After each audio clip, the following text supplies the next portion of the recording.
بسم الله الرحمن الرحيم. لواء خيالة الزيدي، بلدة شيخ مسكين، الرباط.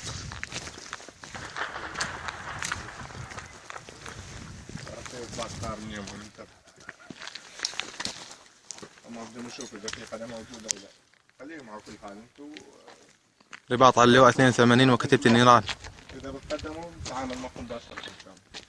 14 ونص خليه جاهز، أي إشعار جاهز خليكم مستعد، رامي خليك مستعد. جاهزين. السلام عليكم. السلام ورحمة الله. أبو كامل قائد لواء خيالة الزيدي.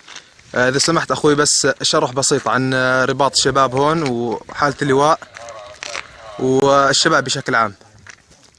بسم الله والصلاة والسلام على محمد وعلى آله وصحبه أجمعين.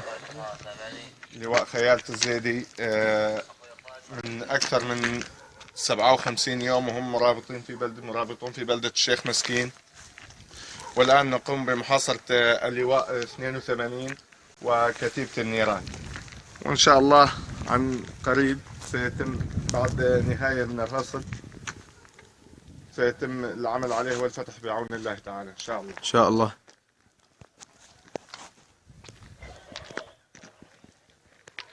طبعا هاي أكثر من نقطة.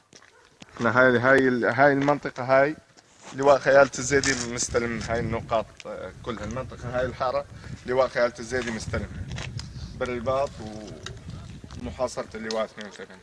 طبعا هم كانوا الدور هاي، بعض الدور هاي كانت مقرات لهم، فالحمد لله رب العالمين تم السيطرة عليها، أصبحت اليوم هي تحت سيطرة أبطال الجيش الحر. الله يثبتكم يا شباب. الله يطول عمرك.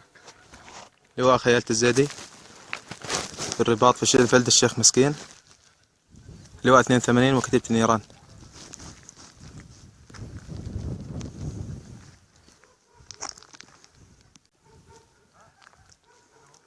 ضلكم منتبهين، كانوا في حركة يم اللواء، ها بيحاولوا التسلل، ضلكم منتبهين انتم وخلهم يتقدموا تيصيروا تحت مرمانا نتعامل معهم.